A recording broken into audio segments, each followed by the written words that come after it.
Welcome to Ranger Stories. My name is Tennyson E. Stead. I am the creator of Jump Rangers. And this is the show where I read things that I'm writing in the Jump Rangers universe and probably edit and discuss them for your viewing pleasure. Today, we are reading Jump Rangers, a game called Conquest, Chapter 27. If you'd like to catch up on previous episodes of Ranger Stories, you can find those episodes on our YouTube channel at youtube.com/@JumpRangers.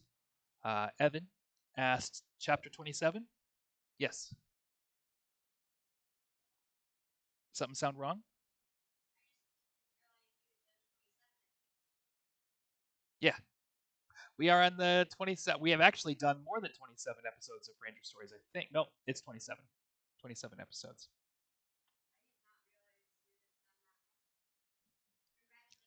Thank you. You got a congratulations from Ippy Looney. Let's begin. Listen, when I said that Uncle Slappy and the Rangers we rescued were all the help we were going to get with saving Earth, I was shooting from the mouth. What about the help we got from Eden? What about the help we got from Moldavite and the Nomads? For a moment, as the Hermes rocketed away from Planet Link and the Sarge was arguing with High Command about where we should go next, I stood there in silence and thought about all the people who believed in us. 6 months ago, if you told me all the incredible things that would come together around the Sarge and I to help free our homeworld, how could I believe you? I'm going to fix this. To help us free our homeworld, how could I believe you? What I've learned more than anything is that there is huge power in asking people for help. Hawk's Nest knows what we've been up to. I bet they're actively patrolling low Earth orbit to see if the Sarge and I show up with more spores.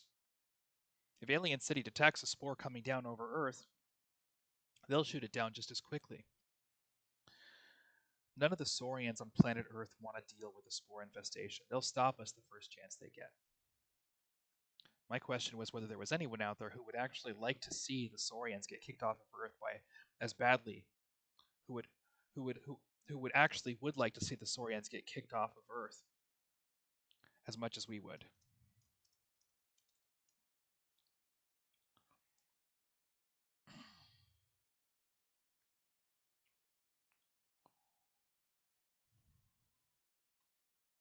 As much as the Earthlings. My question was whether there was anyone else out there who would like to see, there we go, who would like to see the Saurians get kicked off of Earth as much as the Earthlings. Without even letting anyone in on where my brain was going, I just asked the question, is there anyone else out there who would want to see this work?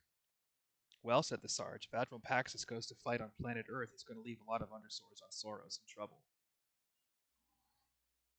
Forgive me for not knowing the ins and outs of Saurian politics, but I had to ask the Sarge what he was talking about. Stepping in, Fauna explained things as she understood them.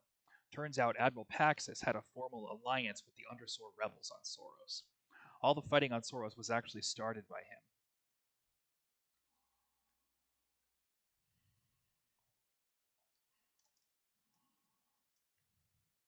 All the fighting on Soros, the Undersore uprising,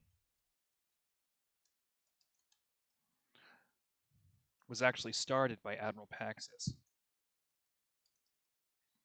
With the help of some Rangers a few months back, Paxis convinced the Undersore rebels through a leader named Craw. Convinced the Undersore leader.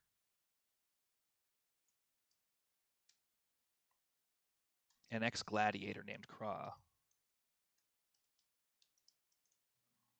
To start fighting back against their Rexor overlords.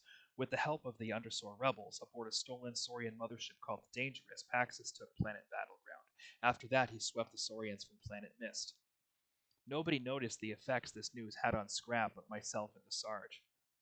Standing there, hearing that there were no more Saurians on Planet Mist, Scrap allowed themselves a single tiny tear. Wiping it away, Scrap cleared their throat. Later on, I would discover that this was the moment Scrap resolved to help bring the spore to every world that asked for their help. Finding out that the Saurian occupation of Soros was finally over, after all those thousands of years, was a heavy download. While the Nomads would still need to go to Mist and verify this information, and while there were still many thousands of years to wait before the spore would be finished with Planet Mist and the Mistlings could return in safety, The fact that Scrap was alive to see this moment in history come to pass, that was a big deal, and it happened right before our eyes, and nobody noticed but the Sarge and I.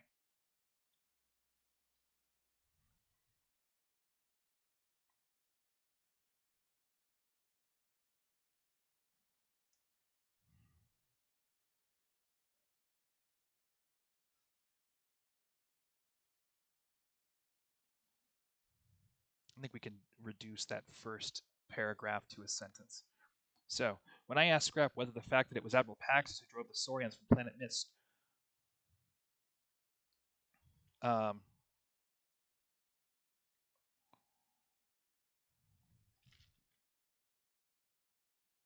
hmm,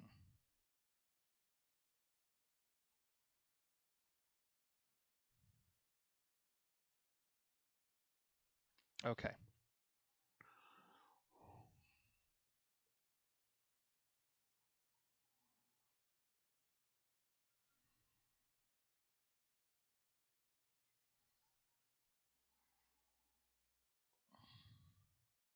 okay, this is a little bit dense. This sentence just doesn't work.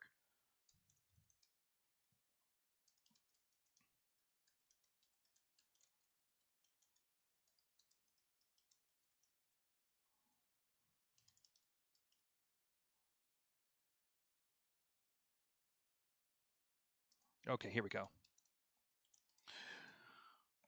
When I asked Scrap whether driving the Saurians from Planet Mist made them see Admiral Paxis any differently, Scrap just blinked at me. When I repeated my question, Scrap assured me that it was the spore that drove the Saurians from Planet Mist. Maybe the Admiral's assault broke their resolve, but their grip on the planet was broken many centuries before. Speaking as a person who has shared a telepathic connection with the Spore Queen. Uh, okay, we're just going to simplify this whole thing. Hang tight one sec, Rangers. So, their grip on the planet was broken many centuries before. Until he reached planet Soros, Admiral Paxis had been picking easy targets. With the exception of his victory on planet Battleground, which was a battle the Admiral took decades to win, Paxis has won victory after victory, mostly because he's chosen battlegrounds where the Saurians have unstable footing in their own environment. Just unstable footing. Also, there was the mothership Dangerous and the Undersore rebels. More than this, he had help from the mothership Dangerous and the Undersore rebels. Fighting fair is for suckers. If someone's trying to kill you, using their mistakes to your advantage is always the right move. Saying these battles are proof of the Admiral's military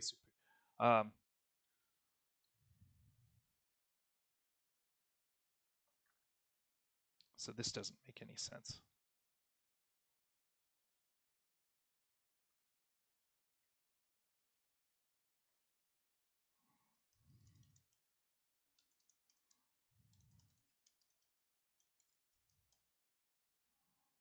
Yes.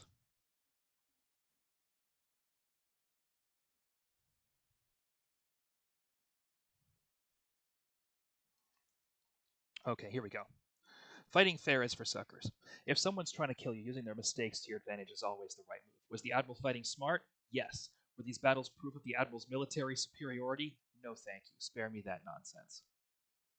Pushing the Saurians from planet Armageddon, Paxis built his shipyards there. Convincing the Undersaurs to help him was a big part of how he took those systems and built his battle fleet, even ignoring the fact that they're the ones who showed him how to build a jump drive. No, we can delete that. Convincing the Undersaurs to help him was a big part of how he took those systems and built his battle fleet. How did Admiral Paxis convince the Undersaurs to help him? He promised to use his fleet.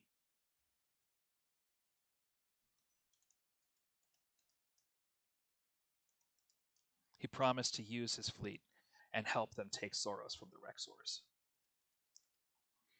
If the battle for planet Earth were cancelled, he'd have no reason to leave planet Soros.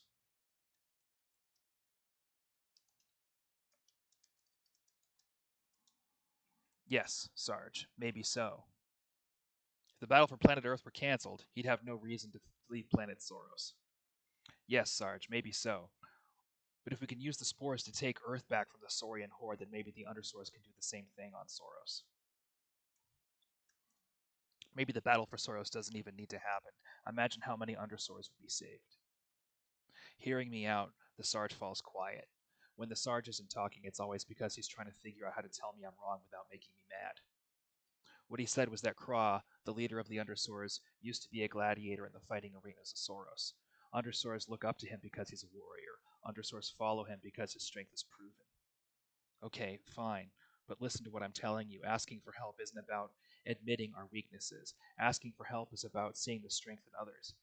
If our plan can save Earth, then maybe it can save Soros. If Kra and his mothership would be willing to keep the spaceport and alien city tied up for just a little while, just long enough to let us get those spores to Earth, then I would be very happy to spend the next few years helping him find out if the same thing can work for to his advantage. I would help as well, said Scrap. One by one, the Rangers of High Command began to nod. I think this is going to be one of those chapters that I need to go back over. I don't think it's as much of a problem as chapter 23 was, but I think there's some work to be done here. And I will. Writing is rewriting. So that's the end of chapter 27. Thank you very much for watching.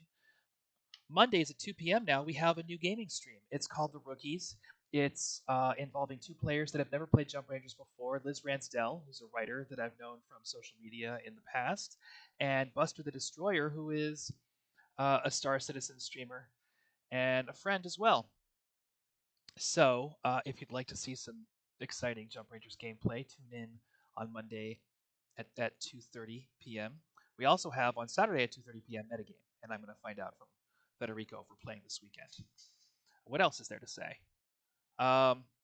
If anybody's watching this and you want to talk to me, we have our chats Monday at 10 a.m. All of this is Pacific time, and I'm available then. You can always catch me streaming Star Citizen at 10 a.m. Pacific Tuesdays, Thursdays, and Fridays. Thank you very much for watching. Don't be a stranger.